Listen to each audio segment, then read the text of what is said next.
What I'm really seeing with Comet Elenin is it's not Planet X. It's not a brown dwarf. That's what I'm seeing it. I'm calling it that way. You know, and you're doing this stuff, you can be right, you can be wrong. It's a threshold issue, as I always say. And, well, that's, you know, pretty much where I feel at after watching this, watching all the information. And the thing that really sways me more than anything else when I'm looking in this genre is not so much the science, because, good Lord, folks, I mean, we just get crumbs. You know, we find them on the table, we find them on the floor. Wherever you find them, dust them off and savor them. Because that's about all you're going to get, because we are in a world of controlled media. We're just a handful of elites are pumping the propaganda to us. And, you know, watching CNN is just disgusting, because hard news now is a filler. It's not something in the middle. And then we are going to have a long conversation about some things that, if you look on the episode page for the show, you'll see that there's a download for a PDF, and we're going to be talking about that with Richard St. Laurent. There's 21 slides there he's going to go through, and I'm going to let him walk you through all of that. When you can click on that, there's two versions of it. One is a free PDF. That's view only. You can sit there and look at it and read along with us. And so while we're getting the show started here, you might guys want to click on that. If you're a subscriber to Yowza.com, well, then you can go ahead and click on the subscriber version, and you can print and extract images from that to do your own research. Now, for those of you who are not already a Yowza.com subscriber and you've been waiting for a deal, we got that too, because tonight we're introducing Watchers 2. We talked about it in the last show, and Richard with Pinlight has got it to market now. And to help it along, because I do star in it, and I think that this is a really, really vital video for folks, we're going to have him talking about that later on in the show. To me, the big advantage of Watchers is that if you have members of your family and your friends, your network, of folks that you love and care about, and they're still sitting on the fence with all this and they don't want to bite into it, wow. The Watchers 2 DVD is just going to blow them away. It's going to open their eyes and rip off the blinders, and you just can sit there with a smug little smile on your face if you want. I mean, it's not my style, but what the heck. If that's what you want to do, plug it in. It's first-rate entertainment. It's excellent. And later on, I'm actually going to ask Richard to talk about the network interest that he has in this for an ongoing series. So with that, I'm going to bring Richard St. Laurent and Richard Shaw Pinlight on. Here we go. Hey, fellas, welcome to Yow Radio again. Hi, everyone. There's Hi there, Richard. Marco. Thanks so much. Yeah. Hey, Rick. Okay, and just for everyone to know, Rick is going to be Richard Shaw from Pinlight down in Los Angeles, Hollywood, and then Richard St. Laurent will be Richard. And it's either that, or if we get mixed up, I go to Beavis and Butthead. But the guys don't like that. So you're going to have to keep me on the level steady here, fellas. So we will. Good. First off, let's talk about this article I just put up with Dr. Mansour Ommersbosch, because this is a paper that has been used extensively by folks who have been advocating the position that Comet Elenin is a brown dwarf coming into the system. And he's written some very provocative responses, and my response to it was really trying to sort through it. I kind of see Ommersbosch kind of like a Shockley character. That's the fellow that got a Nobel Peace Prize in 1956 for the invention of the transistor, and then went out and started with his, with his racial and eugenics rants that just really killed it for him and threw him in the dustbin of history. But we still have transistors, and this show wouldn't work without a Shockley transistor. I find the same kind of thing with Ommersbosch's paper, or actually his interview. The paper itself is very much straight science. And he does, from my point of view, he makes a prima facie case. But let me throw this to Richard St. Laurent. What's your take on the Ommersbosch paper? What I found very interesting from that interview is the fact you have discussed about a resonator or a resonating system. And Richard, speak up a little bit more if you can. Give me some more volume there, bud. Okay.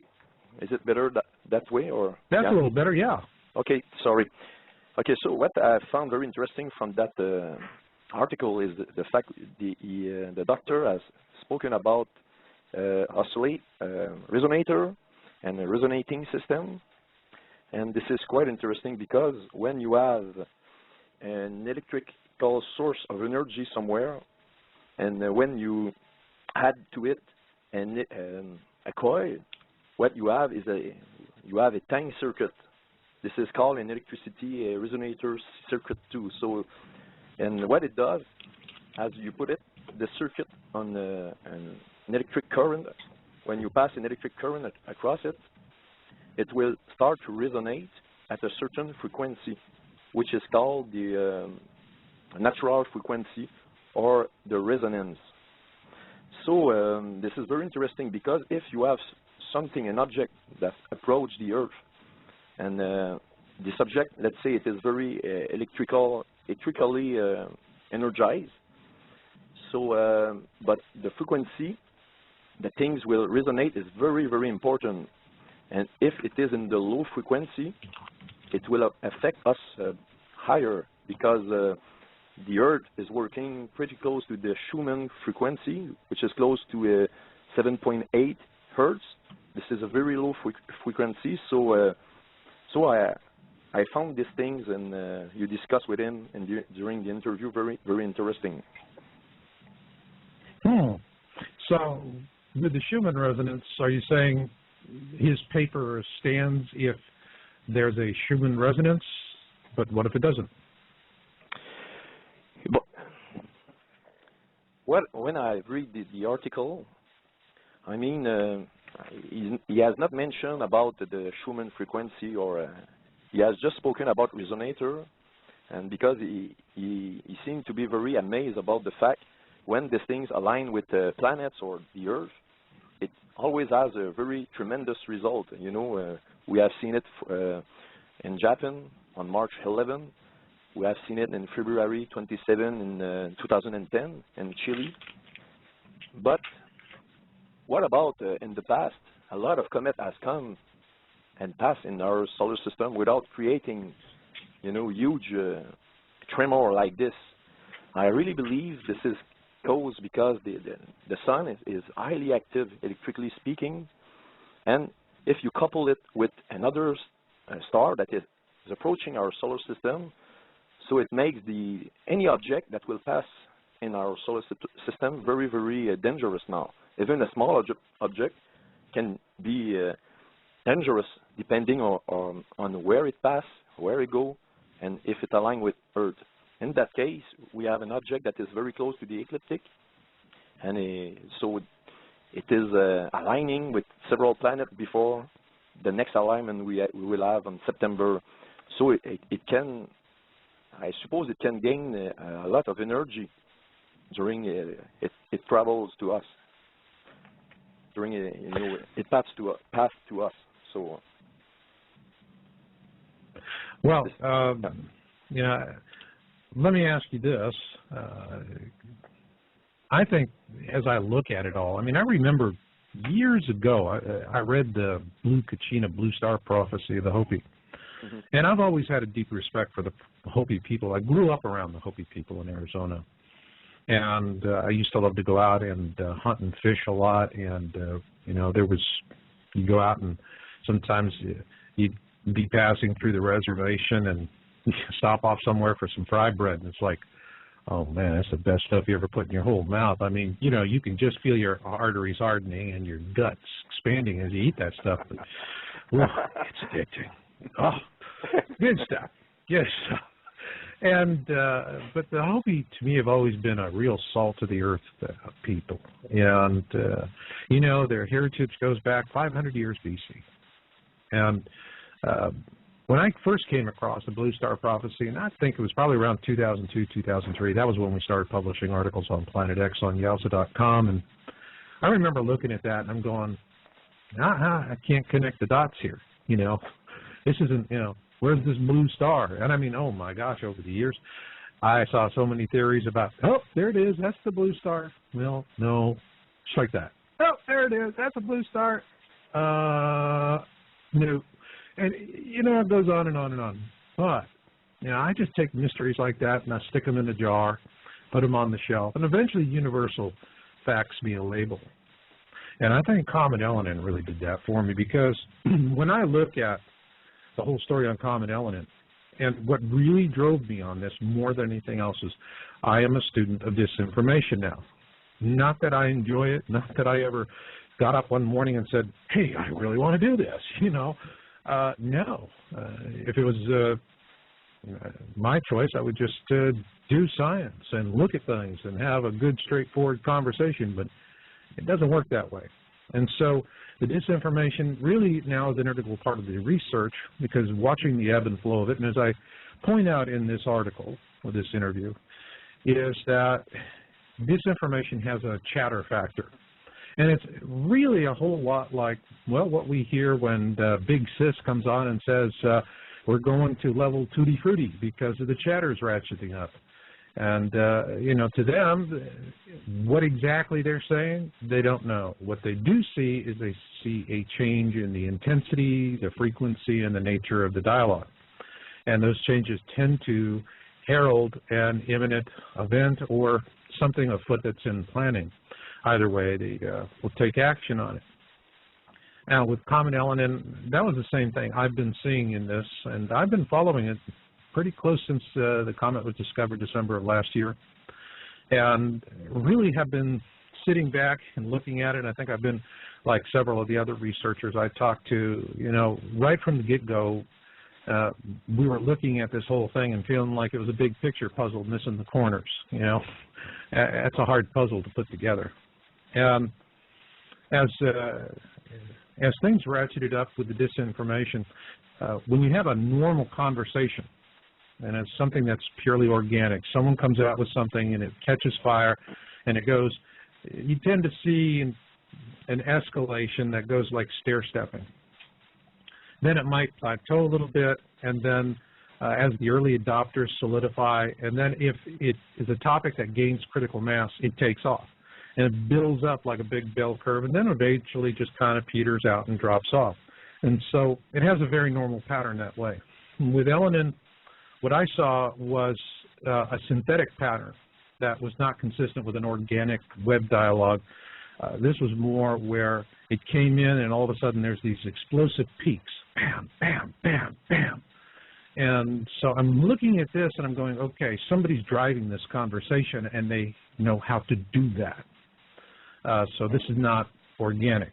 And that was really what was bothering me, but I couldn't put a thumb on it. Well, you know, for those of you out there who might remember back to 2003, and there was the big Zeta Talk, Mark Hazelwood, blindsided non-event with Planet X. And I mean, it got everybody racing out there, really worried. I mean, Hazelwood just whipped up a panic. And but when I look at that whole pattern of what happened, it was still an organic pattern. Nobody was jumping in. It was just one of those things that let it run its own course. It was going to do the job for someone else. And sure enough, I mean, it collapsed, and there was no interest in Planet X for several months. And it dragged along until 2004, in December of that year, when Sumatra superquake and tsunami took 150,000 lives. And that was really the turning point for a resuming interest in this topic. So as I'm looking at this, it's just taking me back to 2003 all the time. And I'm just going back and I'm seeing manipulation, but I'm seeing generation of a non-event. To me, it makes sense from the disinformationalists who, what their job to do is really to exhaust people's attention in a legitimate topic. That's their job, get you to move off target, so to speak. Yeah. And so they run you down rabbit holes, or worse yet, they throw you stuff that on one hand is really good, and on the other hand, it's flawed and deeply so.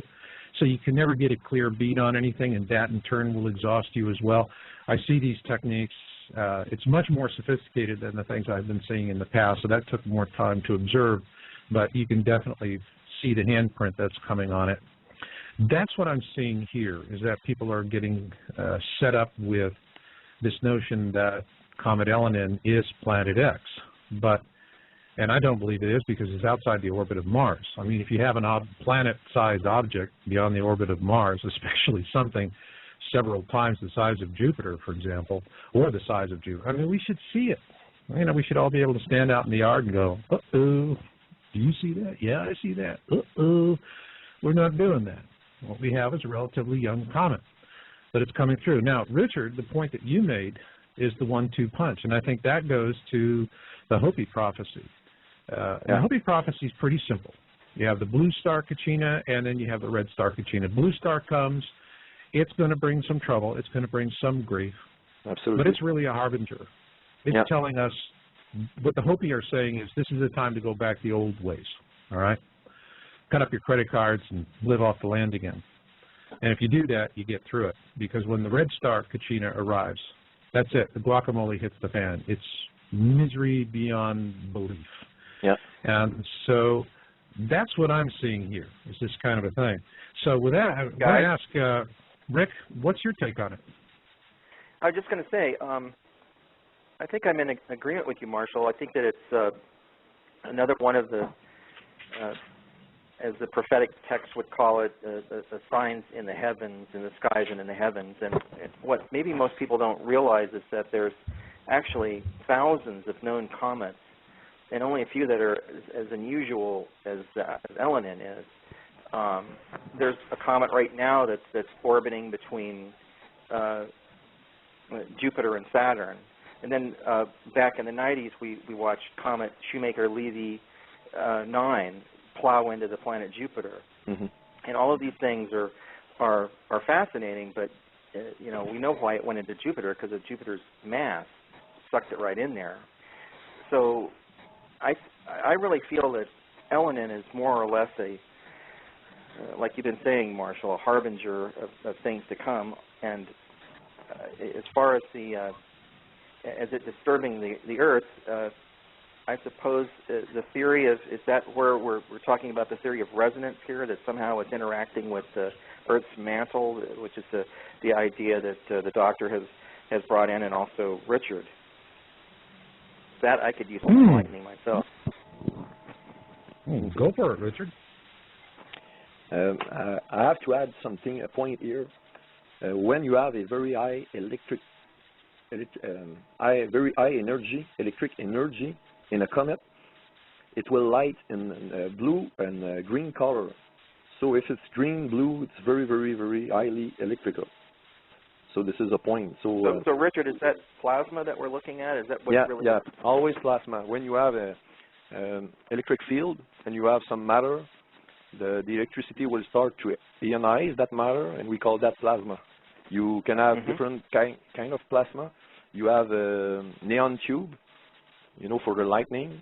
So you have neon gas inside the tube. So when you put the switch on, you have an electrical current that passes through the tube. At some point, the gas just get ionized by that, and you get light. But you get light in a certain frequency because of the type of material you have ionized. We will talk about that a little bit later about the brown dwarf, and the brown dwarf has atmospheres, and you can have some different type of gas. So these gas will give the color at the end of the story of the class of brown dwarf we are dealing with.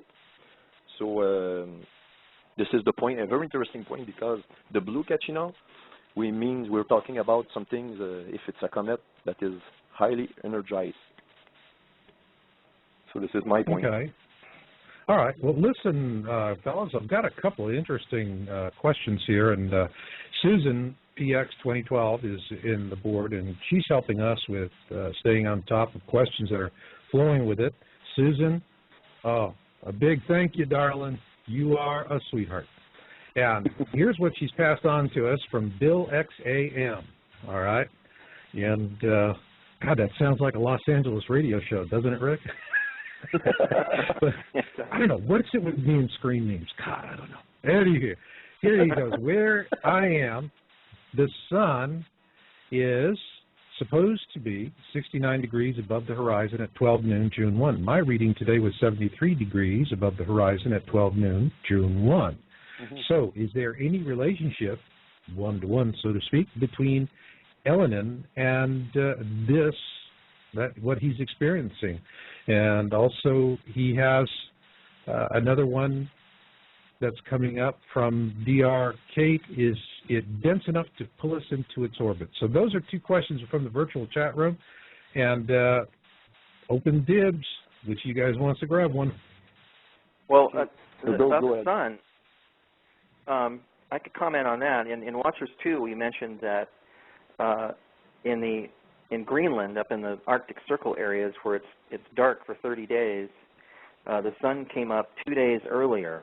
It was documented on the web, and it's in Watchers 2. After we discovered that, we thought that was pretty amazing. And then this happened right after we noticed some changes in the moon. So there has been talk that because of the Japan earthquake that the Earth's axis has shifted a couple degrees.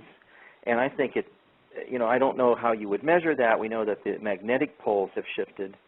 And I've heard all sorts of different opinions on that, but I've heard a figure as large as 10 degrees as far as it being shifted. But we're talking about two different things. The magnetic pole shift has indeed occurred and is occurring. And then we believe the Earth's actual axis has shifted some. How we would know exactly how much, we would have to have the ability to track stars and have equipment in order to do that, and none of us have that. So I think that could very well be the case if the Earth has shifted on its axis. Wow. What do you think about that, Richard? Okay, there's some things. I mean, let's keep in mind up there, they were saying with the sun setting that it was glacial melt, as in what, like, that's a lot of glacial melt to move the sun. But, yeah, it's totally ridiculous. But, I mean, I tell you something, excuse me, before you go on, Richard. Yep. Some of the biggest bull farts I see come from mainstream science. It's like, they're stupid. They'll buy it. You know, we know otherwise. It's like, if we did trying that to peg stuff, it on global warming. yeah. Good Lord, man. It's like hand in the cookie jar. No, not mine. You know, but anyway, I digress. Richard? Yes, it's very interesting, this question about the sun, because I produced a series of video on YouTube. Unfortunately, it is still in French now, but I put an information about a kind of astronomical horloge, or and it was built in a cave. And what they have done, I just try to remember what it was. Not the Hopi, but I don't remember what native has done that. I'm going to find it and come back with the name later. But what they have done, it's a kind of spiral engraved in the rock. And above the cave, you have a crack. So at a very specific times, you have the sunbeam that comes and just hit the spiral, okay, inside the cave. But what is very interesting about that is the fact that on every solstice and equinox, you can see the actual beam pass just in the middle of the spiral, not beside, but just in the middle, directly in the middle of the spiral. And this is very amazing because I look at the date and at the time, not the date, but the time. I would say that it passed in the middle perfectly at 11:11. So this is very amazing because if you look at the Mayan clock and the NASA clock, you will see that not the next solstice, but the solstice we will have in 2012 will occur at 11:11 universal time. And both Mayans and NASA are in accordance with that time. So we see that. But since last year, in 2010, this horloge or this thing doesn't align anymore. And according to the Indian that has built this cave, when this happens, it is because the Earth will get a very big trouble. This is doomsday ahead of us when this happens. I'm going to send you the link about that, Marshall and even Richard. I just forgotten to send it the information, but this is very, very interesting. And it is a smoking gun that the sun is not at the place it should be. So to answer, I hope that this can be interesting for the answer of I don't remember the name of the person that has asked this question, but I think this is it is a proof that something is going wrong with the sun, the moon, and let's say the stars, you know? Mhm. Yeah, I mean, it's, well, we've got there's just a lot of strange stuff. And, you know, and there is that other question that we have is, you know, this came in from Susan, and she's going, is it, and I would presume that this is in reference to Planet X, is it dense enough to pull us into its orbit? Is the comet dense enough? No, I don't see exactly what, I would say the comet or brown dwarf or anything, in other words. It's one thing for our orbit to be perturbed, but the other thing is, would we be shifted out of our present orbit? I think that probably is the question that would be more to the point here. She's talking about the Earth and the other planet of our solar system. Am I right, or? Yeah, I think that's what she's really talking about is, you know, what's happening here. So the question, let's just frame the question in a general sense. Is this something where we have a situation that this incoming object could pull the Earth, because we're talking about a pole shift, all right? So, I mean, that definitely is, you know, when you're talking about a pole shift, and it's really, I mean, from what we're seeing just in the virtual room and in general in the feedback I'm getting, people are really concerned, you know, magnetic north, things are changing. Richard, in your Watchers 2, you have during the equinox that, you know, the moon was shifted as well. So, right. You know, that, I guess, this, if we just expand this to a very broad general discussion of this incoming object, you know, and answer the question, is it something that would be powerful enough to not only create a pole shift, but to go beyond that and to actually nudge Earth out of what is a stable orbit? And I'll drop that on your lap, Richard. Okay, first of all, there's several aspects to the question. You have talked about pole shift. There's two types of pole shift. We have a magnetic pole shift and you have the physical pole shift. I really think that the physical pole shift, the way it works, to me, it's we have presently, we witness a magma rising all around the Earth. This is why we have, you know, volcanic activity on the increase. And at some point, the crust can start to move around the globe, not the Earth completely, but just the crust, and can make some very impressive distance. So we call that the physical pole shift. I think this will happen when Planet X will be close to us. Now, about the magnetic pole shift, as the core of the Earth is melting more and more, it is the same principle as I have spoken last week. If you take a magnet, and if you want to remove the magnetism it has inside of it, you have to heat it very much at very high temperature, and so it will last is magnetism inside of it. To if you want to put magnetism again inside of it, you heat it, you put a very huge electromagnetic field across it, and you let him, you know, to cool down, so it will gain again its magnetism. So I think that the Earth is very weak now. We can see that moving and weakening, and as it moves that way,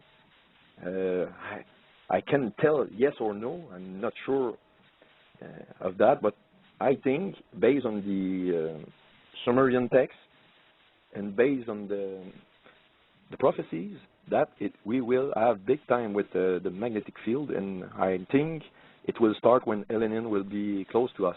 We will have big problem. So to answer the question about that, I really do think that yes, we will have big and huge problem with the Earth magnetic shield, and that is why they start to use HARP. HARP, they can trigger earthquake for sure, but what they try to do, they try to use it as a to replace in a artificial way the Earth magnetic field as it is weakening, because they are not afraid of what will happen to us. Don't believe, but believe me, I mean, they don't care about us. But what they care is the Earth atmosphere to be ionized in such a way that an electric current could suck a part of it. And I do think it has happened on Mars in past in ancient times. It's been proven that Mars has in the past an atmosphere.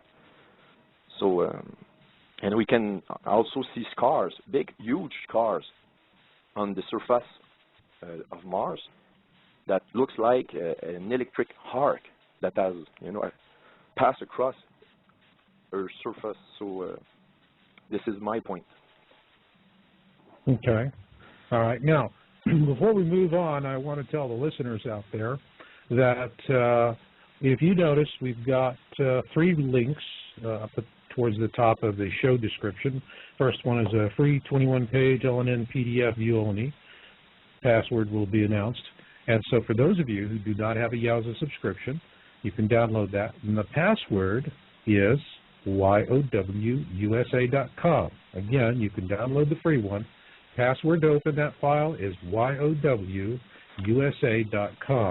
So go ahead and do that now, because we're going to be getting into that with Richard later on in the show. And for you Yowza subscribers who have access to our premium content, we have a version there, and it's view, but you can also print it and extract all of the 21 slides for your own personal research.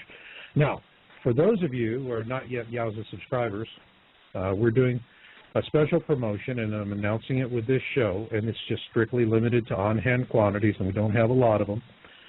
But if you click on Become a Yowza Subscriber, that will take you to the Yowza Subscriber page, and there you can see we have a YowRadio.com special. You save over 40%, and because what I really want to do is help get the word out with the watchers too, because again, I'm always looking for something to help people explain this to someone else, and the first thing you got to do is you got to get people's attention. You got to focus on the stuff. They're already seeing it out in the news. The problem is you can't connect the dots, because hard news today is filler for the fluff. The fluff is what we get, all right? Unless you're watching 30 minutes with NBC or whatever, that tends to be more on the hard news style. But if you're watching Cable News Network or MSNBC or Fox, doesn't matter. They're just hard news is the filler. The rest of it is entertainment. And so you really can't get the picture when you're watching that. But with this special, you're going to get Watchers 2 DVD and the book that we're getting ready to come out and promote. It's an anthology, Alien Security.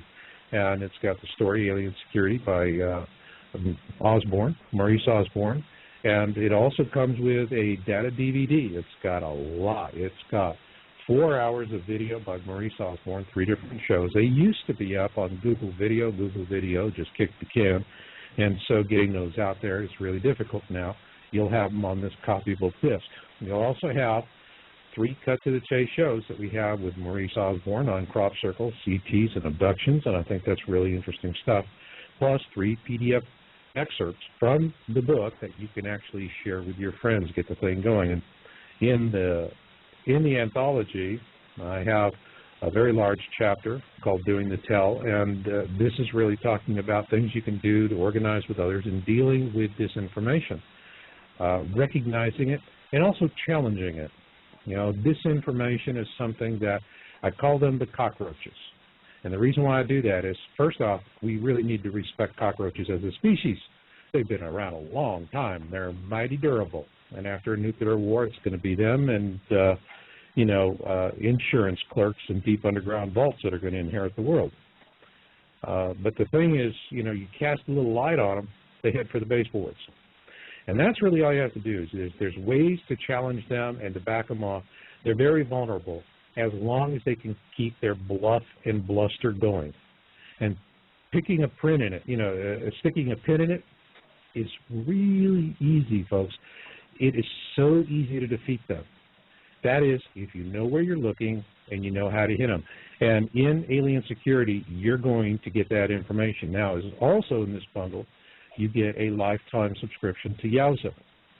Lifetime being as long as there's an internet, the site's going to be there. And then afterwards, I don't know who does. But lifetime means that's it. You get your log on and you just go. Now, all of that taken together, purchased separately, is going to cost you $48.90 for this. And remember, this is limited quantities. We're only allocating so many of these to this special. You can get it all for $29. That's the Watchers 2, Alien Security, the DVD, and a Yowza subscription. Folks, I've never given away so much before, but I want to do it now because, to me, these books are really, really good eye-openers to help people become aware so that when you're out there talking to your friends and family and they're telling you, oh, you're a nutter, you know, who's the nutter? They're not the ones that's sitting there connecting the dots and watching what's happening on TV these days, even if it is in between the entertainment. But you get them to read Alien Security or you get them to watch the DVD, then they're going to be challenged with things that they're already seeing in the world around them, and it will force them to think. And if you can get them to do that without you walking up and snatching onto the blinders and ripping them off, and then they're going to hate your guts for that. Trust me, they're going to hate your guts for that. Let someone else do it. Let Richard Shaw and Watchers 2, or Maurice Osborne and Alien Security. Let someone else do the dirty work, shall we say, of awareness. Because awareness is like getting slapped in the face with a salmon. You know, all you do is sit there and you're kind of half numb and spitting scales and going, what the heck happened? And I'm sorry, folks. That's just the way it is. Everybody goes through it. I went through it. If you haven't already gone through that, you're about to go through it. You know, it's just the way it is. And so with that, let me get on back here to Richard, and let's pick up and see what's in the, oh, by the way, we have a, can we get the subscription use PayPal? Not right now, although if you guys want, I don't have a PayPal link, you could just send $29 to PayPal@yowbooks.com and just put in there that you want the show special, and I'll be glad to handle it for you there. Otherwise, it's going through Google Checkout right now. And there we go. And again, the level of subscription is a lifetime. It's full. It's total access, Bill XAM. You get it all. And you get it all for as long as it's there to be got. So with that, let's get back to Rick, all right? Because I think what I'd like to do, Rick, is talk about your production and what folks are going to see in Watcher 2, besides me. I'd be happy to, Marshall. L.A. Marzulli and I had done another DVD called The Watchers, and it was basically about UFOs and the rise in sightings around the world and what the heck's going on. And we had some really great people, experts on that program, and kind of brought out some points that a lot of people weren't aware of. We also had Dr. Roger Lear talking about implants and their studies of examining them under electron microscope and finding nanotubes inside. So Lynn and I talked about Watchers 2 before we started doing it, and felt that we were studying all of these ancient texts, the Old Testament, the Torah codes, the Book of Enoch, the Colburn Bible, the Hopi Indians. All of these things seem to be talking about the same stuff that's going on, including the one person that wrote in with a question about the sun. I have an interesting verse in the book of Isaiah, which is an old prophetic text out of the Old Testament, written a couple thousand, 2,500 years ago. It says, in Isaiah chapter 24, it says, the earth reels to and fro like a drunkard, and it totters like a shack, for its transgression is heavy upon it. And we're seeing the earth starting to do that, and I think it's just, we're only seeing the beginning of what it's really going to do. So what we thought, well, do ancient texts tell us about what's happening today? Because we're seeing the world is in turmoil. We've got all of these Arab states fighting each other and basically coming apart at the seams. We see the moon. We see birds dropping out of the air dead. We see fish dying by the millions all over the world. And there's all kinds Yeah, of I mean, that's crazy really, I'm explanations. still weird for you down there in Los Angeles. You had those 2 fish kills on Redondo Beach, right? We did, millions of fish. Yeah. I mean, the Redondo Beach Millions kill of was fish. massive. I mean, it was a foot thick in some places, they said. And then we've got sinkholes appearing all over the world. And then, you know, I've been working on this other film for a long time that this is going to require major funding to do. So it's a pretty demanding project, but it's on the Torah codes. And I had already been working with one of the world experts on that and asked him to do a code on the moon for Watchers 2, which he did. This was Rabbi Matityahu Glazerson, who is an expert in ancient Hebrew. He can put the code in correctly with the correct phrasing. And it came out with a whole sentence in the Torah code saying, will be observed a change in the moon, and gave the year of 5771, which is 2011. It's the Hebrew calendar year for this year. And indeed, we saw many changes in the moon this year. Right after the winter solstice on December 21st, 2010, we saw a rotation in the moon, and a lot of people saw it and filmed it. I was intrigued with the idea, so we put that in Watchers 2, and we have Glazerson's Torah code table in there that kind of proves that, yes, it was predicted. There was a UFO sighting over the Temple Mount, and we analyzed that. Is it real or was it faked? And so we really kind of felt, Lynn and I, that Lynn is a really great researcher and a brilliant person as far as having studied all of this. And we really thought this would be an interesting topic for the show. So hence, Watchers 2 was kind of birthed back at the beginning of the year. And the biggest problem we had in creating this documentary was that world events were happening faster than we could cover them. So we rushed this thing out the door just as Osama bin Laden was assassinated. That was the last thing that happened as this thing went to press. So it was just a blitz trip all the way around with it, as you know, Marshall. Wow. Well, and also we're starting to get some interference and breakup on your line there, Rick. Yeah. So what I'm going to do is when we get up to the top of the hour, I kind of take a little bit of a break, and I'm going to play Woody Guthrie, "This Land Is Your Land." And after that, we are going to come back and we're going to dive real heavy into, well, the whole point of the show, which is the woman and the dragon, right, Richard? Mm-hmm. Yes. Okay. And with your 21, and for those of you out there, we've got a 21-page PDF, and for you listening in, and we're going to keep this up as along with the show. So where you see the link, free 21-page Elenin PDF, view only. Password will be announced. Well, I've already announced it, and I'll announce it again. That password is Yowza.com, YOWUSA.com. And when we come back from Woody, we're going to go through that step by step. It's going to be Richard's showtime. So you ready for that, Richard? Oh, yes. I will try. Oh. You know what the Chinese say. Be careful what you wish for.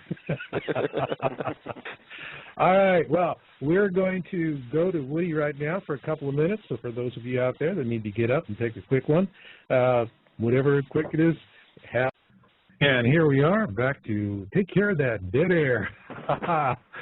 Okay. And, Rick, we've got you on the new line. How's this sounding? Great. Does it sound better? Great. Okay. All right. And everyone's here. Great. Yep. Well, with this, now I'm going to make one more announcement on the PDF, and then I'm going to step back from the mic, and the show is going to go to Richard because, well, the show is titled after what Richard's got going here, and there's this, for folks out there, free 21-page Elenin PDF, view only. For subscribers, there's a link as well, and that's you can extract and print on that one. And for the free 21-page, the access code to open it is Yowza.com, YOWUSA.com. And also, we're going to have Rick talk to us a little later on about this special that we're running on the Watchers 2 with Alien Security and a lifetime Yowza subscription. And with that, I'm handing it over to you, Richard. You control the airwaves. Okay. So I will ask to everyone to read not read, but to get on page 1 And this is the verse we have in the book of Revelation, chapter 12, verses 1 to 4. This is a King James Version. So the verse goes like this, okay? And there appeared a great wonder in heaven, a woman clothed with the sun. So when you take a look at the woman clothed with the sun, we have two significations. And here I'm going just to give you a fact and no religion about what I'm going to tell you. The woman has two signification. One is astronomical signification, and the other one is a earthly signification. The woman means Virgo, as the part of the sky we have in space, and to the earth, it means Israel. We continue. And the moon under her feet. This is what we can see using an astronomical software. It's going to happen on September 29. 30. Yes, okay, September 30. We can actually see the sun in the sky in Virgo with the sun, not the sun, but the moon that move to her feet. Richard, and that's this year? Yes, this year, yeah. I'm sorry, yes. This year. September 2011, this year, yeah. And I continue. And upon her head, a crown of 12 stars. This is very interesting here. I think there is a mounting evidence about the fact Elenin could very be this sign, just upon the head of the woman. We will continue and we will see this later. What are the evidence? So I'm thinking this is going to be the sign. And she's being with a child cried, traveling in birth and pain to be delivered. Here we're talking about Venus for the astronomical sign and Jesus as the earthly sign, because Jesus came from Israel. Israel, the woman, and Jesus, the child.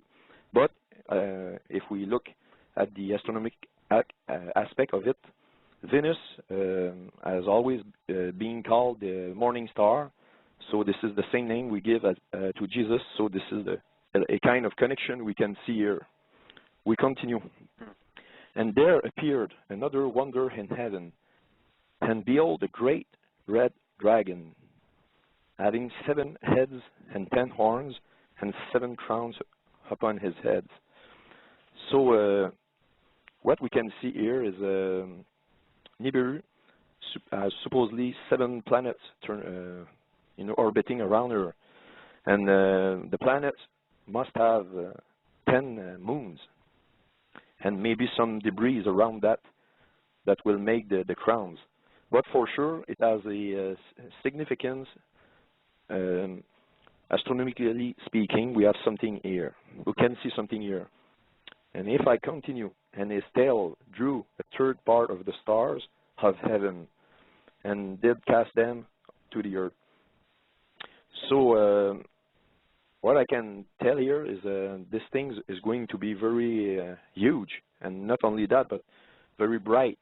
So we can expect a big part of the sky. We will not be able to see the stars on the background anymore. So this is something very interesting here. And we have some text in the Colburn Bible that lead us to think it's going to be the case. And if I continue, and the dragon stood before the woman, which was ready to be delivered to devour her child as soon as it was born. I have made a lot of study about the planet's orbit, and we have found something, and it has been validated with several symbolism and different ways. So what we have discovered, we expect Planet X to be situated in the next September this year, just in the transit in between Libra and Virgo. So it will be just before or in front of Virgo, if you will. So this is very interesting. So now I would like the people to go on page 21 of 21. So we can continue. What I would like to go through now is we have discussed last week about the fact is Elenin is a brown dwarf or not a brown dwarf. I'm going to give you some hints, people, so you can make your own research. Just to give you some avenue you can go through, and maybe some you have not seen on the internet yet. So I think this is a pretty interesting stuff I do found. So Richard, what's that slide number? Yeah, the slide number, page 21st. 21. Okay. So got it? Okay, so the title is Infrared Spectroscopy of Brown Dwarfs, the Onset of CH4, which means methane, gas, absorption in L dwarfs, and the LT transition. Okay. So now go on page 20. Okay, I have put two examples of brown dwarf, and I have put the class L and the class T. The class L is represented by the upper picture. And you can clearly see the color of the L class brown dwarf. It is red. And as we know the prophecies, the Hopi, they claim it's going to be the red Kachina at the end, the Bible, the red dragon. And if we go in the Colburn, okay, page 19, manuscript 3, this is when ages pass, certain laws operate upon the stars in the heavens. Their ways change. Here it make me think about the book of Enoch, the verse I gave you last week. There is movement. We have time, Marshall. I'd like to read that. Yeah.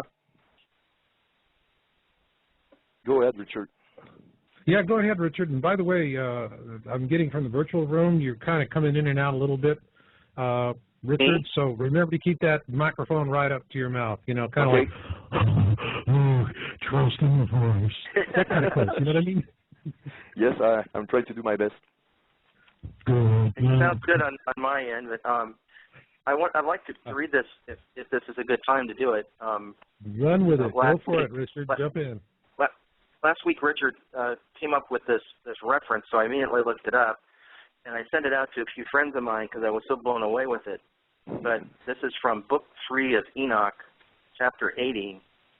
And Enoch is, just for a bit of background on that, it's what is referred to as an apocryphal text, which means it's not like considered scripture, except some people consider it scripture. It was found along with the rest of the ancient text that was discovered during the Dead Sea Scrolls, which kind of puts it in a pretty good company with the book of Isaiah and the Torah and everything else. So I really think that Enoch was withheld intentionally from us until now, when we really need it. Mm-hmm. But in chapter 80 it says, and in the days of the sinners the years shall be shortened, and their seed shall be tardy on their lands and fields, and all things on the earth shall alter, and shall not appear in their time. And the rain shall be kept back, and the heavens shall withdraw. And in those times the fruits of the earth shall be backward, and shall not grow in their time. And the fruits of the trees shall be withheld in their time. And the moon shall alter her order, and not appear at her time. Mm-hmm. And in those days the sun shall be seen, and he shall journey in the evening on the extremity of the great chariot in the west, and shall shine more brightly than accords with the order of light. In other words, it's going to really get bright at some point. Mm-hmm. This is also, there's many prophecies that we've discovered that talk about the sun is going to get really bright in the near future here. And many chiefs of the stars shall transgress the order prescribed, and these shall alter their orbits and tasks, and not appear at the seasons prescribed to them. And the whole order of the stars shall be concealed from the sinners, and the thoughts of those on earth shall err concerning them. In other words, people are going to just kind of ignore what's happening, just exactly the way they are today. Yeah. And they shall be altered from all their ways, and yea, they shall err and take them to be gods. And evil shall be multiplied upon them, and punishment shall come upon them, so as to destroy all. It's pretty heavy duty. Oh, yeah. And we tie that into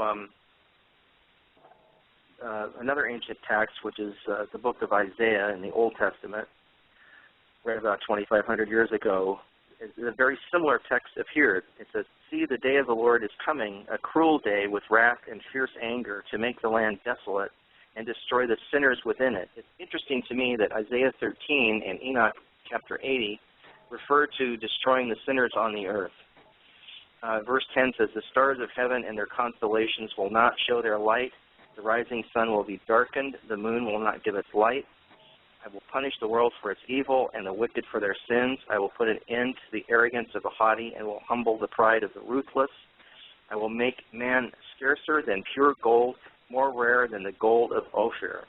Therefore I will make the heavens tremble, and the earth will shake from its place at the wrath of the Lord Almighty in the day of his burning anger." Now, one of the guys that we had that did some research for us in Watchers 2 is a scientist by the name of Stan Deyo. And Stan's a really bright guy. You may have heard him on George Norrie's show, Coast to Coast AM. He's on there quite often. He kind of believes that all of these things that are happening to the earth are part of a cycle that was put in motion millions of years ago, and the powers that be that wrote these scriptures, the inspiration of that went into this is basically all of these things are timed to occur together. The geopolitical events and the events in the heavens and on the earth is all going to culminate in one big boom. It's very, very complex. I mean, we've got the Middle East coming apart. We've got wars breaking out all over the place. We've got earthquakes. We have the threat of famines all over the world because since the earth is being, all of its seasons are changing, and we have flooding and droughts at the same time, our crops are not harvestable. And this could result in food shortages and incredible prices for food. And this has already started to happen. All of these things are definitely very prophetic, but it's as if, okay, if you want to use the word God knew in advance that this would happen and is warning us in this way, sometimes I think that these passages are worded for people 2,000 years ago as best in the most terrifying sense that they could get the point across. But now, as we're in a different age here and we can look at these things scientifically and also from a scriptural respect of what was written and deduce our own understanding that it's a warning, I feel, to the generation we're in because these things have already started to happen. So that's just my opinion on the subject.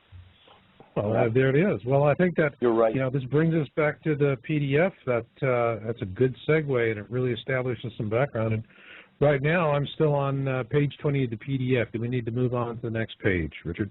Yes, this is. We are still on page 19. So, like Richard Shaw said, their ways change. There is movement and restlessness. They are no longer constant, and a great light appears redly in the sky. So we are talking here of a kind of reddish color. Okay? So come back to page 20. So this is out of Manuscripts 3.3 Colburn, okay? Yeah. And, folks, I mean, the Colburn just has the ancient accounts of what happens. As someone on the board was talking about the ancients. And, well, if you want to know what they went through, you read the Colburn Bible. I love the verse that's on your website, Marshall.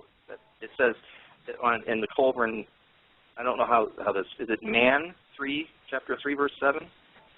It says, "It was in the days of heavenly wrath which have gone, and thus it will be in the days of doom when it comes again. The times of its coming and going are known unto the wise. These are the signs and times which shall precede the destroyer's return." Yeah. That's from the Colburn Bible. Yeah.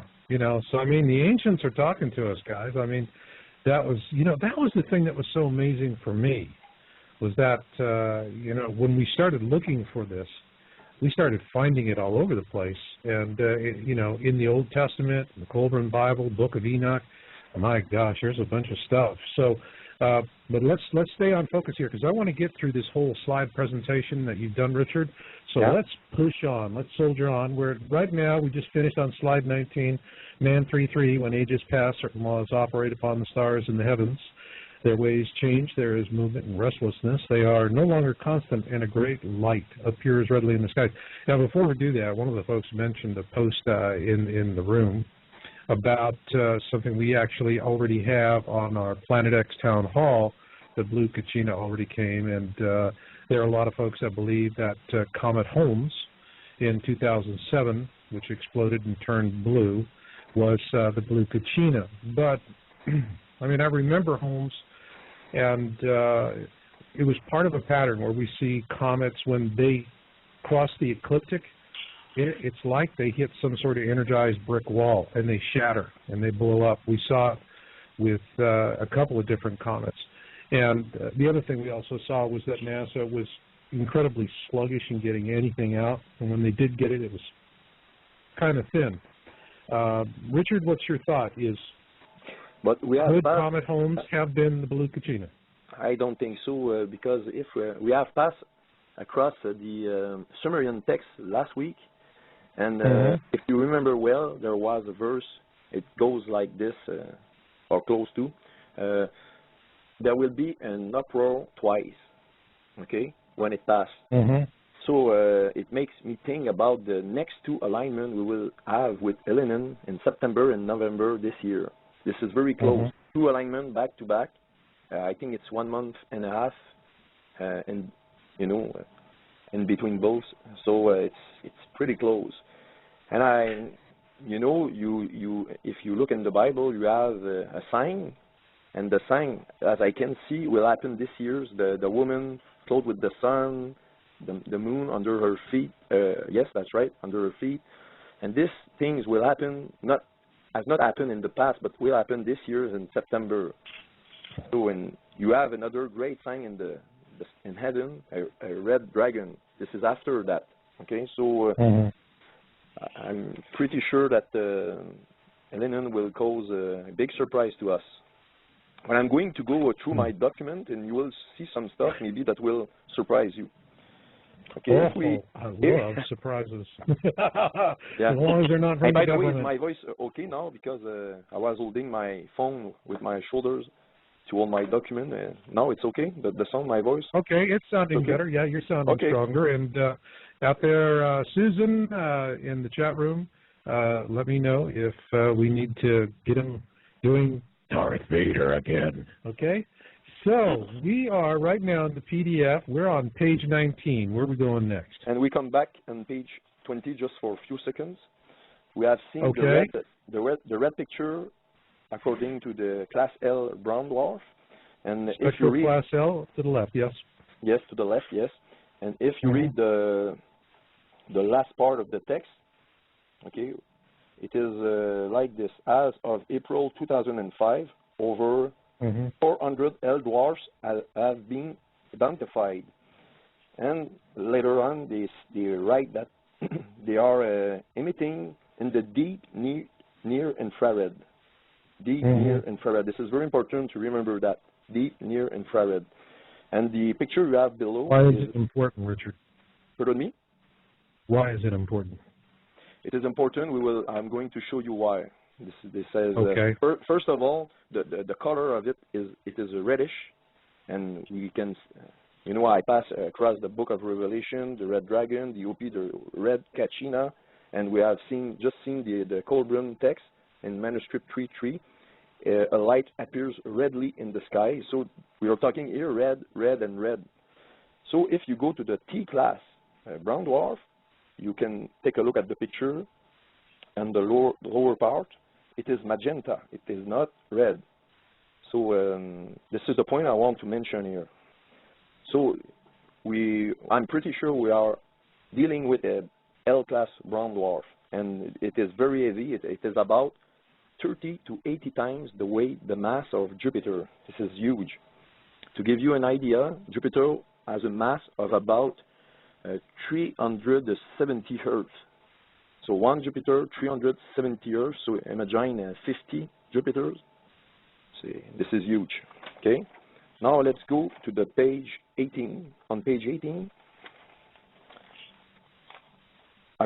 still according to the same study, you have a comparison on two type of brown dwarf. You have a T on the upper part of the chart, and you have the Hale, okay? And what is interesting to see is if you take a look at the Hale class, you will see that the chart compares it to a black body.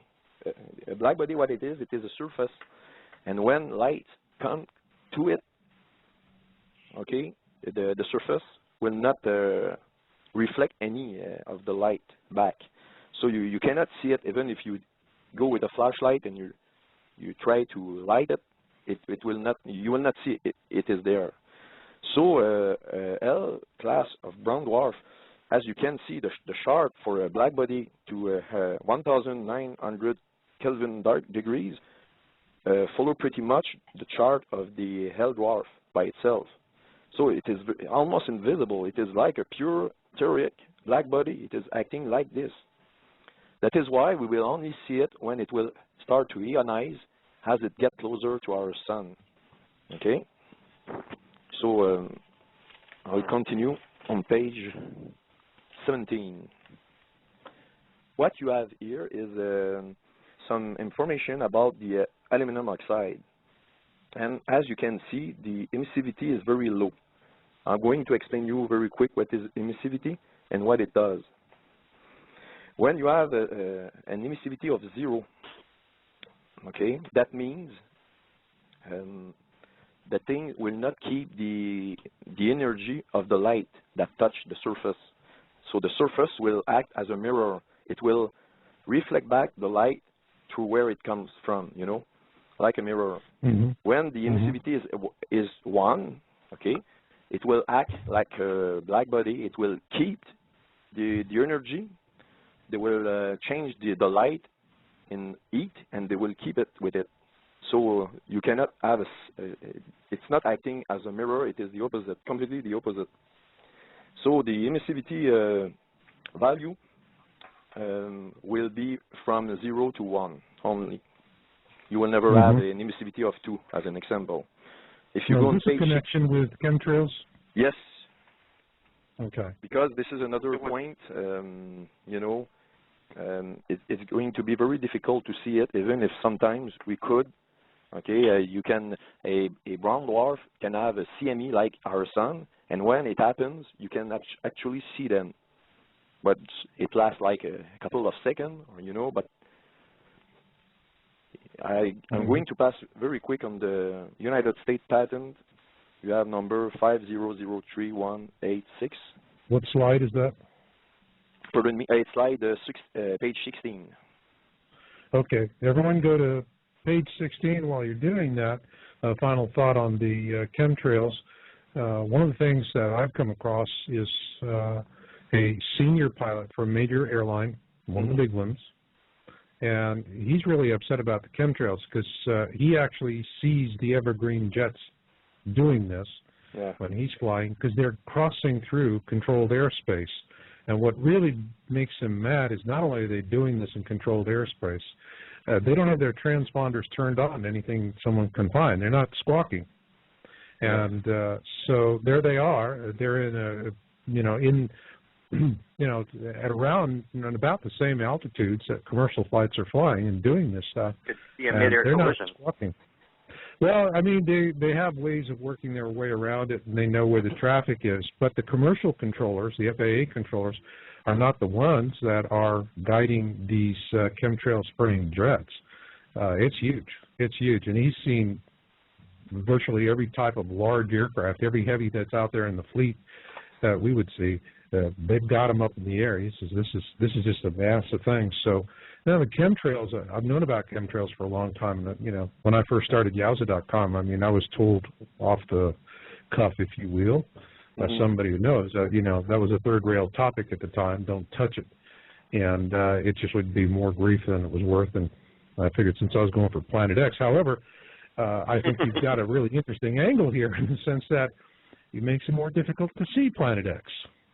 Yes, and I'm so going to... with that, everybody, you should be on slide 16 of the PDF. Yes. That's been the biggest problem that people have had with Planet X. Well, if it exists, why can't we see it if it's that large? So this may explain that. Yeah, we need to get rock and rolling. Believe it, this show is just going fast, and I'm going. I will accelerate. Remaining, so let's rock and roll, Richard. Yeah. So if you go on the abstract on the line 10, you'll see the oxide of metal is used will have a high emissivity in order to handle the visible and infrared wavelength length. But if you go on page 15 and you look at the chart. Okay, we're going to 15 now? Yes, now. Okay, everybody, page 15. And Susan, thank you for noting that in the virtual room. I'm sure that a lot of people have heard that chemtrails contains aluminum oxide. Not only that, but this is one of the materials. So what we have on the upper chart is the near-infrared, the one with using the aluminum oxide, okay, to cut this off. But the near-infrared signals. So what it does, as it has a very low emissivity, it will cut, if you look at figure 3, completely the near-infrared signal. So when it comes from space, it will turn back from space to space. So we will never see the signal upon the surface of the Earth. Even if you have a very high-tech infrared telescope, you will not be able to see it if they spray these things above your head. So page now 14. Okay, and while everyone is going to page 14, just hold on a second, let the audience catch up with us, and I can address a question that came out of the chat room from Robert Teskey. What I am finding interesting, the shuttle program is ending so quickly. Endeavour landed in Florida for the last time last night, and Atlantis, I think, is making its last flight in 5 weeks, and it will be retired. Is there a connection? Well, actually, folks, if you go to Yowza and YOWUSA.com, search for our title, Could a NASA Crisis Herald the Return of Planet X Nibiru? And we actually get right into that. And, I mean, we put that article up back in June of 2010. And this was before they actually extended the flight schedule for the shuttles. There's one more, but you never know if they're going to do another. But for those of you who are interested in this, again, the article on Yowza is, Could a NASA Crisis Herald the Return of Planet X Nibiru? And back to you, and our slide number now, Richard, is going to be? Number 14. This is just the definition of emissivity, and you have some information about the black body, so people that have not really understood what I have said, they can go through this. So go to page 13 now. Okay, it is a study of a Comet 73P. Okay, and what it talks about a nucleus fragmentation. And if you go on page 12, you can actually see that this comet has split. You got a parent body at the beginning. Okay, everybody, page 12. And now we're seeing model for fragmentation sequence and hierarchy of Comet 73P, Schwarzman-Wachman. Yeah, that's correct. Wachman. Okay. Wachman, I think. Yeah.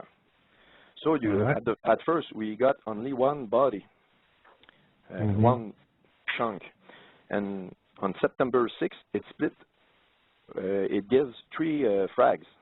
We have the B, A, the C, F, and the E to the right. And on October 25, the BA split to the B and the A, and the CF split again on this date to a C and an AF. Okay, and all these bodies are still sticking together, but they can turn around the parent body, and this can create, an amplification of the electromagnetism environment. This is, I can take the example of the Earth, and you have the moon turning around it, orbiting around it, and this helps us a lot for our magnetic field to be stronger. So, and on page 11. Okay, everybody, we're going now to page 11.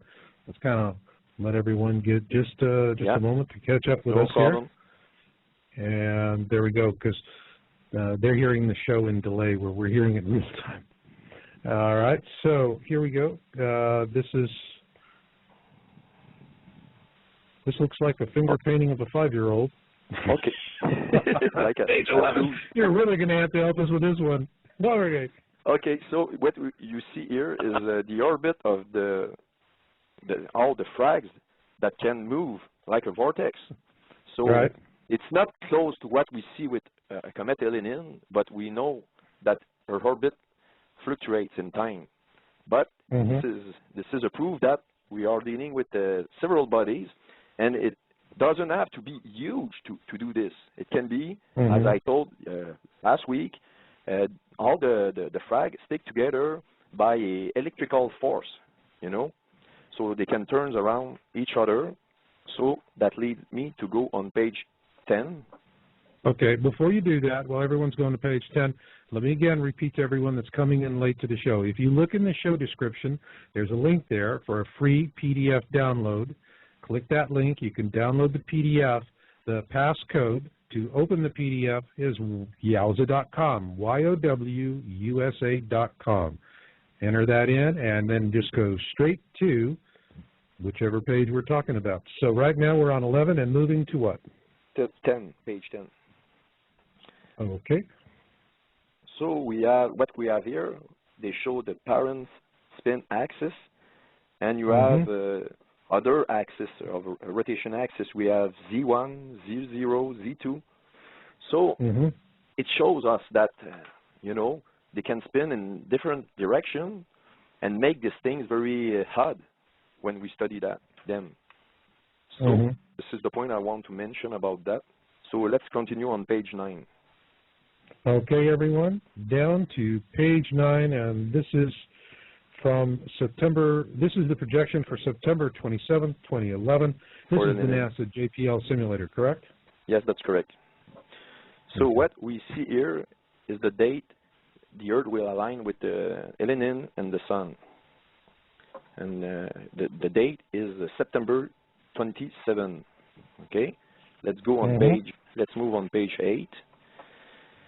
This All right, the everyone. Same, we're now moving to page 8. You know, I feel like what was that movie with Sigourney Weaver? She was in Galaxy Quest. Did you ever see Galaxy Quest?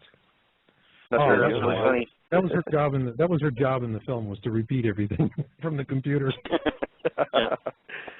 Well, she looks better.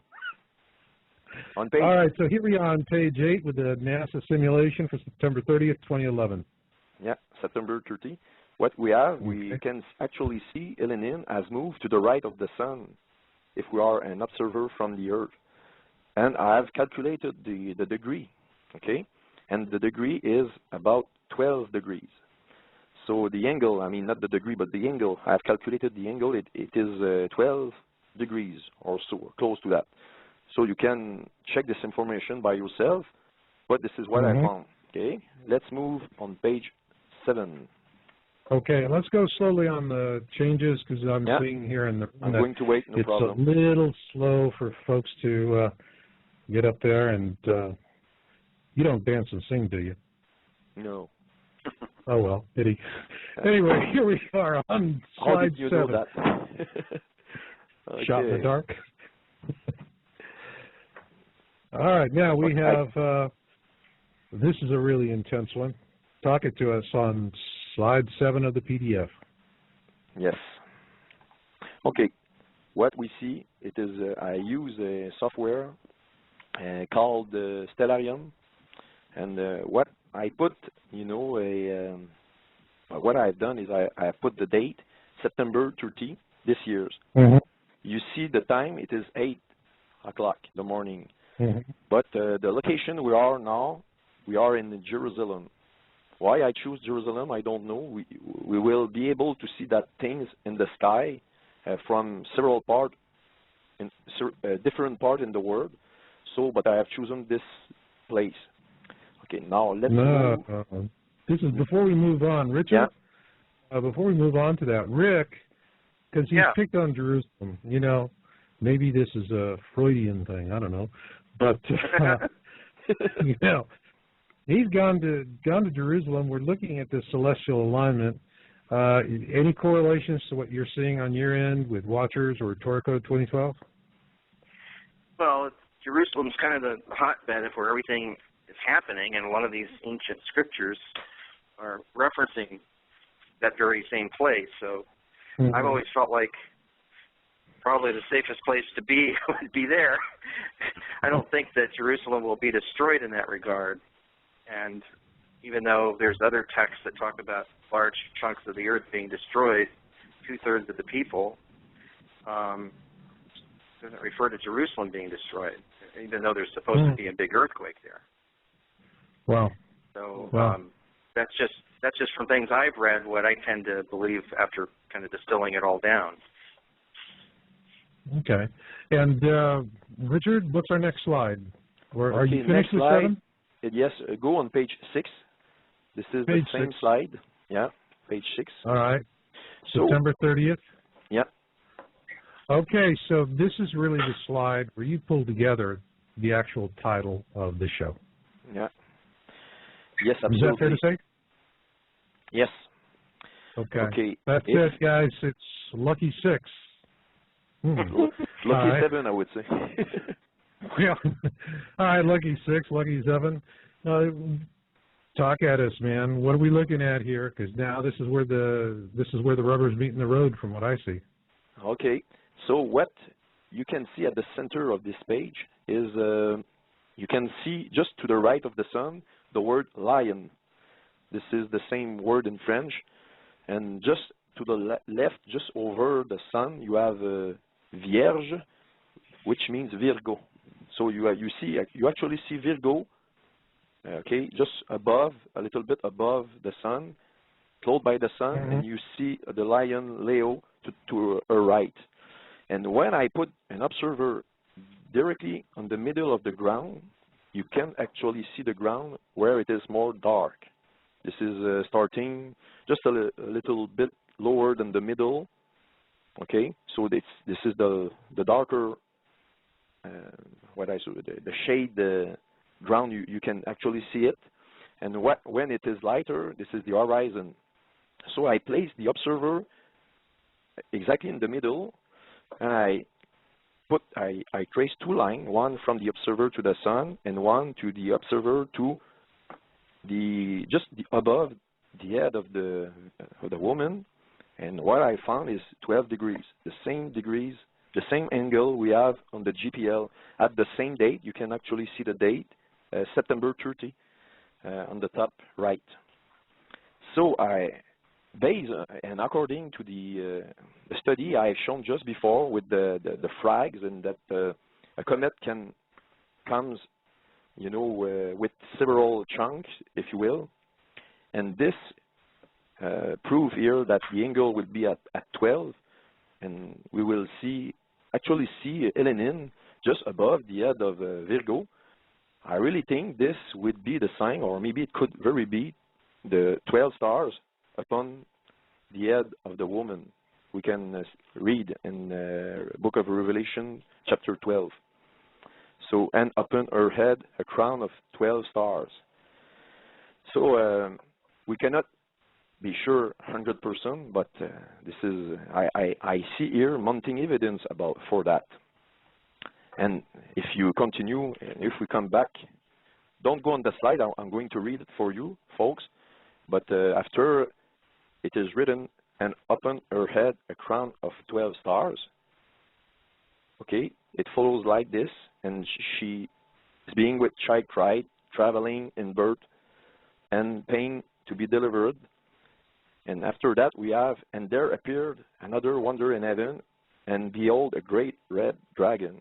I think it speaks by itself. We will see this sign maybe this year, okay? Because if you combine Venus, it's not clear now. Maybe on page 5 we can see it better. So let's move on page 5. Tell you what, Richard, before we move on, we do have a caller, and he's got some questions. You give us a chance to, we can do it quickly, so we can get through the rest of the slides. So let me bring the caller. Hi, caller, are you there? Yes, I am. I have a question, and I have an opinion. My opinion is July 7th, Saturn and the Sun. Pardon me. Can we get your name? Sim Jofra. Can we get your name? Okay. Sim Jofra. Sim Jofra. Call me Sim. Okay, yeah. Sim? Okay. Yes. Nice to meet you. So on you don't July like playing 7th. Sim City, do you? Just on July 7th. Memory On July 7th, we'll have Saturn and the Sun and Elenin in alignment. and we'll be able to tell if this is a red dwarf or not.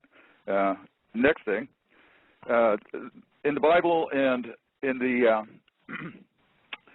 Cobran Bible, both of these consider this to be a test. And one of the things that strikes me is this would be a perfect time for a gestalt to form on this particular planet, a shared consciousness. What's your opinion on that? Well, actually, that's what I talk about in my new book, Crossing the Cusp. And this is going to be a transformative event. I mean, a lot of people look at what's coming as a cataclysm, and I don't see it that way. I see it as an evolutionary event. And right. We either rise to meet the challenge, or we're not going to do too well. As we have in the past, we take 2 steps backwards. But if we can take 2 steps forward this time, we emerge out of this as a peaceful, spacefaring nation. I think really what we get is a Star Trek future, if we can do it right. And if we don't, we're going to be slaves for more generations than we would care to imagine. I agree. The research shows it, too. They've been discussing this for the last, well, I don't know how early, certainly the last 50 years I've been looking at it. Well, we're finding evidence that knowledge of this goes back, gosh, with the ancients, thousands of years. Coldren Bible has it. Secret societies for hundreds of years.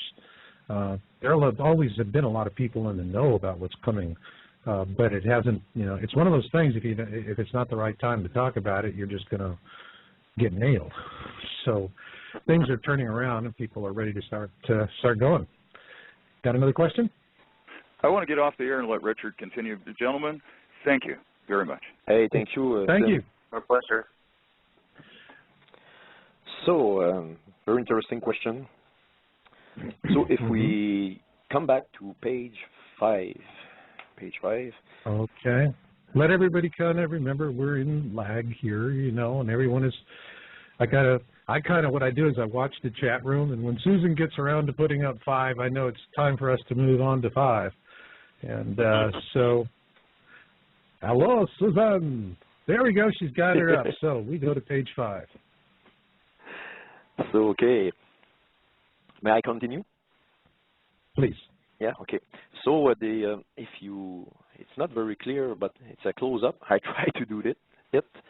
And we can actually see in between September 27 from September 30 that the woman gives birth to Venus.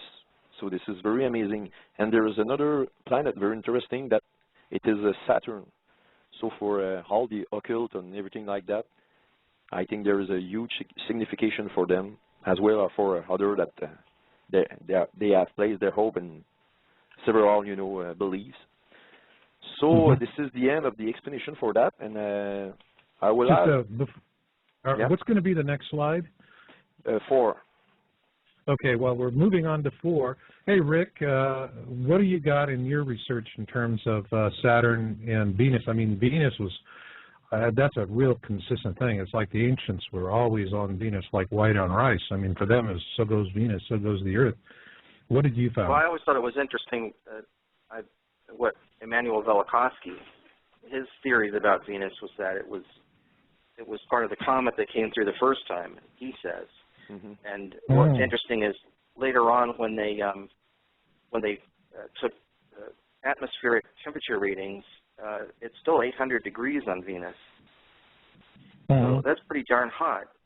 So it's apparently still hasn't cooled down after that. I mean, there's all kinds of indications that there's been various cataclysms happen in the past in our own solar system.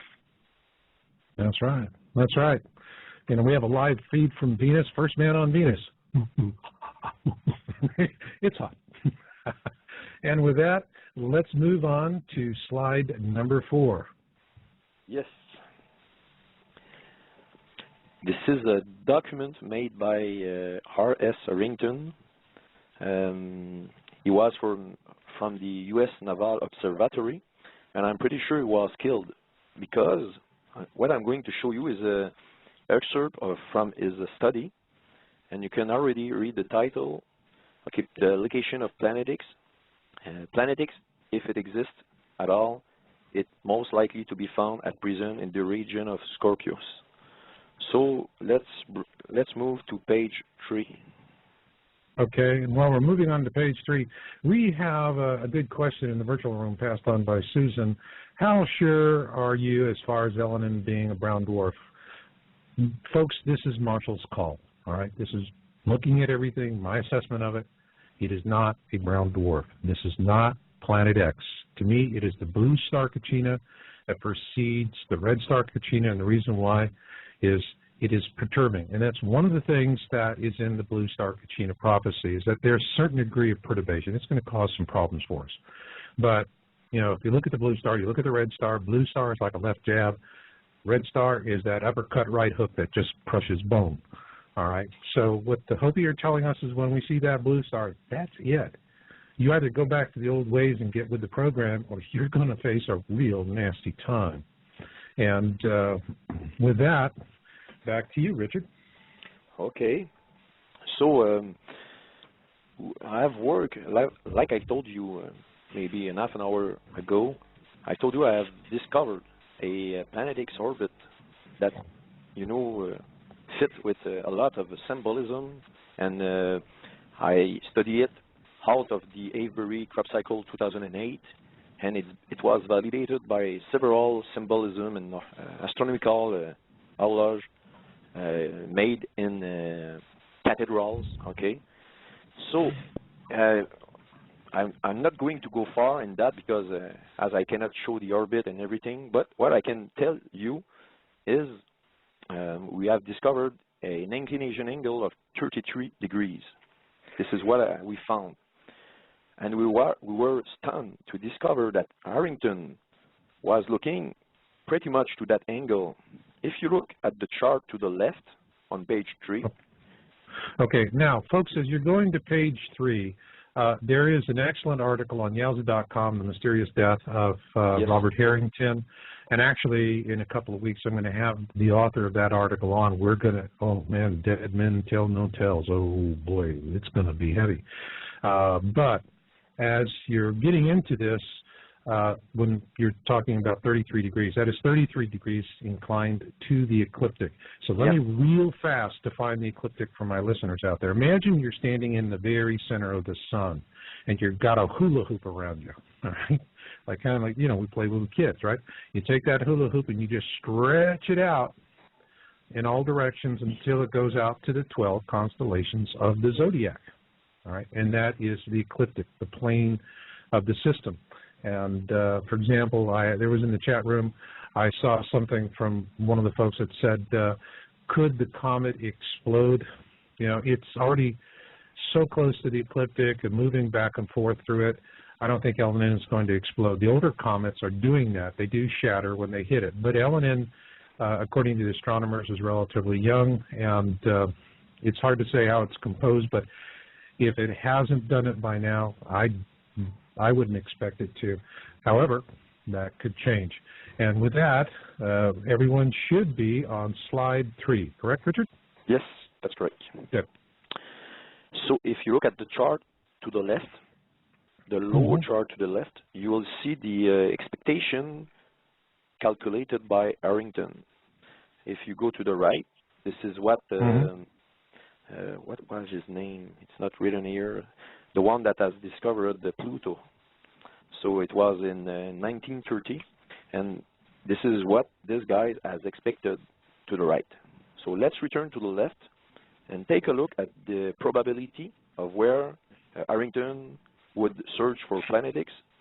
We can see all the dots are, if you look at the chart, it's others best fit, the round dots. But the square, we can actually see the prediction of Powell, and the cross represents the very best fit. So you can actually see that we can find more cross and dots on the lower part. And at the right, when you see a kind of delta sign, this means declination or inclination, if you will. This is what Marshall has described. This is the angle to the ecliptic. And the mean value is pretty much close to 33 degrees. And another angle I would like to show you is the alpha. It is, you have the alpha on the scale, horizontal scales. if you go in the worldwide telescope and you use the option sky, and you search for Ophiuchus. Ophiuchus, I can spell it for you. Ophiuchus. Ophiuchus, yeah. Right. Now, Ophiuchus is the 13th constellation. That's right. Ophiuchus is actually the one that Nostradamus tells us that Planet X is going to come out of. Yeah. It makes me wonder why they have hidden that, part of the sky, but it is, we actually have 13 astronomical signs in astronomy, not 12, but 13. And Ophiuchus, the other name for that is the serpent bearer. I'm sorry, the serpent bearer. So this is kind of interesting. So if you enter the word Ophiuchus in your worldwide telescope, the option you have is sky. You will see the coordinates. It's pretty much close to 17 point, let's say 24 minutes. It's very, very close to, if you come back to the left chart, Harrington chart, the lower part, you'll see the mean value. It's in between 18 and 16. This is where you found the more, cross and dots. And so this is the place he was looking for. And we have discovered the planetics, our orbit, the aphelion, it is in Scorpio. So this is very interesting. So let's move. Yeah, let's move on page 2 now. Yeah. Okay. Now, everybody, as you're going to page 2 real fast, I can tell you that a few years ago, we actually did a lot of crunching on this very thing because we were curious as to, if he could actually go to New Zealand and see it with an 8-inch telescope. And what we know now is that he actually had the lens for that telescope specifically ground so that he could do this. He did it out of his own pocket.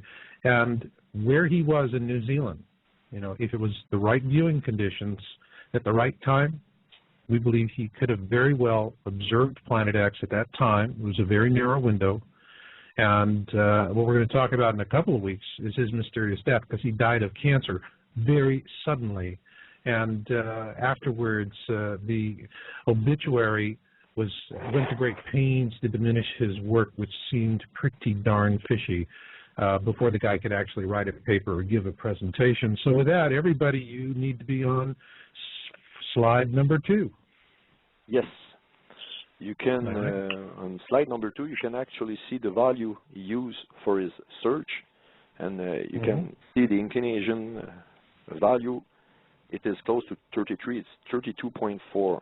So it's very, very, very close. And as he died, I think some people that came to to speak of him after he was dead, I think they mentioned that he was not very interested by planetics anymore, and at the end of his life.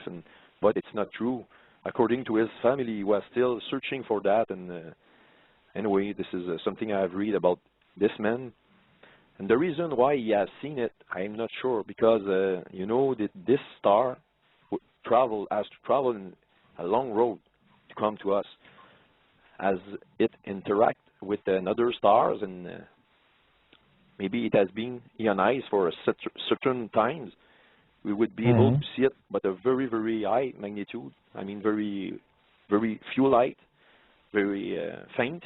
So I don't know, but I really wonder why they have killed this man, as we have found an orbit that match perfectly what he have done, using a different way.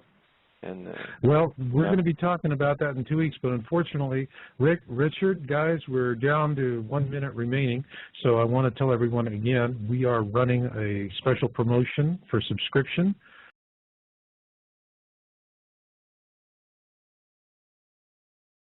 What I'm really seeing with Comet Elenin is it's not Planet X. It's not a brown dwarf. That's what I'm seeing it. I'm calling it that way. And you're doing this stuff, you can be right, you can be wrong. It's a threshold issue, as I always say. And, well, that's, pretty much where I feel after watching this, watching all the information. And the thing that really sways me more than anything else when I'm looking in this genre is not so much the science, because, good Lord, folks, I mean, we just get crumbs. We find them on the table, we find them on the floor. Wherever you find them, dust them off and savor them. Because that's about all you're going to get, because we are in a world of controlled media. We're just a handful of elites. are pumping the propaganda to us. And, watching CNN is just disgusting because hard news now is a filler. It's not something in the middle.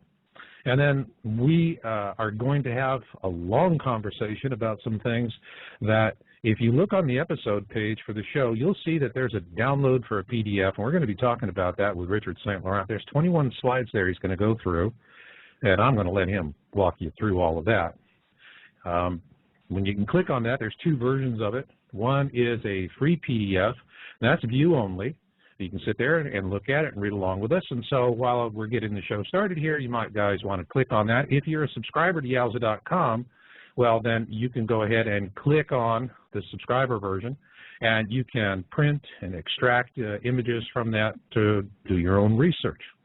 Now, for those of you who are not already a Yowza.com subscriber and you've been waiting for a deal's deal, we got that too, because tonight we're introducing Watchers 2. We talked about it in the last show, and Richard with Pinlight has got it to market now. And to help it along, because I do star in it, and I think that this is a really, really vital video for folks, we're going to have him talking about that later on in the show. To me, the big advantage of Watchers is that if you have members of your family and your friends, your network, of folks that you love and care about, and they're still sitting on the fence with all this and they don't want to bite into it, wow. The Watchers 2 DVD is just going to blow them away. It's going to open their eyes and rip off the blinders, and you just can sit there with a smug little smile on your face if you want. I mean, it's not my style, but what the heck. If that's what you want to do, plug it in. It's first-rate entertainment. It's excellent. And later on, I'm actually going to ask Richard to talk about the network interest that he has in this for an ongoing series. So with that, I'm going to bring Richard St. Laurent and Richard Shaw Pinlight on. Here we go. Hey, fellas, welcome to Yow Radio again. Hi, everyone. There's Hi there, Richard. Marshall. Thanks so much. Yeah. Hey, Rick. Okay, and just for everyone to know, Rick is going to be Richard Shaw from Pinlight down in Los Angeles, Hollywood, and then Richard St. Laurent will be Richard. And it's either that, or if we get mixed up, I go to Beavis and Butthead. But the guys don't like that. So you're going to have to keep me on the level steady here, fellas. So we will. Good. First off, let's talk about this article I just put up with Dr. Mansour Ummersbosch, because this is a paper that has been used extensively by folks who have been advocating the position that Comet Elenin is a brown dwarf coming into the system. And he's written some very provocative responses, and my response to it was really trying to sort through it. I kind of see Ummersbosch kind of like a Shockley character. That's the fellow that got a Nobel Peace Prize in 1956 for the invention of the transistor, and then went out and started with his, with his racial and eugenics rants. That just really killed it for him, and threw him in the dustbin of history. But we still have transistors, and this show wouldn't work without a Shockley transistor. I find the same kind of thing with Ummersbosch's paper, or actually his interview. The paper itself is very much straight science. And he does, from my point of view, he makes a prima facie case. But let me throw this to Richard St. Laurent. What's your take on the Ummersbosch paper? What I have found very interesting from that interview is the fact you have discussed about a resonator or a resonating system. And Richard, speak up a little bit more if you can. Give me some more volume there, bud. Okay. Is it better that way, or? That's a little better, yeah. Okay, sorry. Okay, so what I found very interesting from that article is the fact the doctor has spoken about oscillate, resonator, and a resonating system. And this is quite interesting because when you have an electrical source of energy somewhere, and when you add to it a coil, what you have is you have a tiny circuit. This is called an electricity resonator circuit too. So, and what it does, as you put it, the circuit on an electric current, when you pass an electric current across it, it will start to resonate at a certain frequency, which is called the natural frequency or the resonance. So this is very interesting because if you have something, an object that approach the Earth, and this object, let's say it is very electrically energized, so but the frequency that things will resonate is very, very important. And if it is in the low frequency, it will affect us higher because the Earth is working pretty close to the Schumann frequency, which is close to 7.8 hertz. This is a very low frequency, so I found these things, and you discussed with him during the interview, very, very interesting. So, with the Schumann resonance, are you saying his paper stands if there's a Schumann resonance, but what if it doesn't? But when I read the article, I mean, he has not mentioned about the Schumann frequency, or he has just spoken about resonator, and because he seemed to be very amazed about the fact when these things align with the planets or the Earth, it always has a very tremendous result. You know, we have seen it in Japan on March 11. We have seen it in February 27 in 2010 in Chile. But what about in the past? A lot of comets has come and passed in our solar system without creating, you know, huge tremor like this. I really believe this is caused because the sun is highly active, electrically speaking, and if you couple it with another star that is approaching our solar system, so it makes any object that will pass in our solar system very, very dangerous now. Even a small object can be dangerous depending on where it passes, where it goes, and if it aligns with Earth. In that case, we have an object that is very close to the ecliptic, and so it is aligning with several planets before the next alignment we will have in September. So it can, I suppose it can gain a lot of energy during it travels to us, during you know, it passes to us. So well, you know, let me ask you this. I think as I look at it all, I mean, I remember years ago I read the Kachina Blue Star prophecy of the Hopi. Mm-hmm. And I've always had a deep respect for the Hopi people. I grew up around the Hopi people in Arizona. And I used to love to go out and hunt and fish a lot. And, you know, you go out and sometimes you'd be passing through the reservation and stop off somewhere for some fry bread. And it's like, oh, man, that's the best stuff you ever put in your whole mouth. I mean, you know, you can just feel your arteries hardening and your guts expanding as you eat that stuff. But, it's addicting. Oh, good stuff. Good stuff. And but the Hopi, to me, have always been a real salt of the earth people. And, you know, their heritage goes back 500 years BC. And when I first came across the Blue Star prophecy, and I think it was probably around 2002, 2003, that was when we started publishing articles on Planet X on Yalsa.com. And I remember looking at that and I'm going, I can't connect the dots here, you know. This isn't, you know, where's this blue star? And I mean, oh my gosh, over the years, I saw so many theories about, oh, there it is, that's the blue star. Well, no, it's like that. Oh, there it is, that's a blue star. No. And, you know, it goes on and on and on. But, you know, I just take mysteries like that and I stick them in a jar, put them on the shelf, and eventually universal facts me a label. And I think Comet Elenin really did that for me because when I look at the whole story on Comet Elenin, and what really drove me on this more than anything else is I am a student of disinformation now. Not that I enjoy it, not that I ever got up one morning and said, hey, I really want to do this, you know. No. If it was my choice, I would just do science and look at things and have a good, straightforward conversation, but it doesn't work that way. And so the disinformation really now is an integral part of the research because watching the ebb and flow of it, and as I point out in this article or this interview, is that disinformation has a chatter factor. And it's really a whole lot like, well, what we hear when Big Sis comes on and says, we're going to level Tutti Frutti because of the chatter's ratcheting up. And, you know, to them, what exactly they're saying, they don't know. What they do see is they see a change in the intensity, the frequency, and the nature of the dialogue.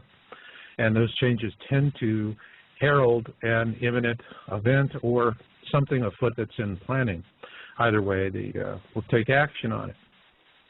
Now, with Comet Elenin, that was the same thing I've been seeing in this, and I've been following it pretty close since the comet was discovered December of last year, and really have been sitting back and looking at it. I think I've been, like several of the other researchers I talked to, you know, right from the get-go, we were looking at this whole thing and feeling like it was a big picture puzzle missing the corners, you know. That's a hard puzzle to put together. As things ratcheted up with the disinformation, when you have a normal conversation, and it's something that's purely organic, someone comes out with something and it catches fire and it goes, you tend to see an escalation that goes like stair-stepping. Then it might plateau a little bit, and then as the early adopters solidify, and then if it is a topic that gains critical mass, it takes off. And it builds up like a big bell curve, and then eventually just kind of peters out and drops off. And so it has a very normal pattern that way. With Elenin, what I saw was a synthetic pattern that was not consistent with an organic web dialogue. This was more where it came in and all of a sudden there's these explosive peaks. Bam, bam, bam, bam. And so I'm looking at this and I'm going, okay, somebody's driving this conversation and they know how to do that. So this is not organic. And that was really what was bothering me, but I couldn't put a thumb on it. Well, you know, for those of you out there who might remember back to 2003, and there was the big Zeta Talk, Mark Hazelwood, blindsided non-event with Planet X. And I mean, it got everybody racing out there, really worried. I mean, Hazelwood just whipped up a panic. And but when I look at that whole pattern of what happened, it was still an organic pattern. Nobody was jumping in. It was just one of those things that let it run its own course. It was going to do the job for someone else. And sure enough, I mean, it collapsed, and there was no interest in Planet X for several months. And it dragged along until 2004, in December of that year, when Sumatra superquake and tsunami took 150,000 lives. And that was really the turning point for a resuming interest in this topic. So as I'm looking at this, it's just taking me back to 2003 all the time. And I'm just going back and I'm seeing manipulation, but I'm seeing generation of a non-event. To me, it makes sense from the disinformationalists who, what their job to do is really to exhaust people's attention in a legitimate topic. That's their job, get you to move off target, so to speak. Yeah. And so they run you down rabbit holes, or worse yet, they throw you stuff that on one hand is really good, and on the other hand, it's flawed and deeply so. So you can never get a clear beat on anything, and that in turn will exhaust you as well. I see these techniques. It's much more sophisticated than the things I've been seeing in the past, so that took more time to observe, but you can definitely see the handprint that's coming on it. That's what I'm seeing here, is that people are getting set up with this notion that Comet Elenin is Planet X.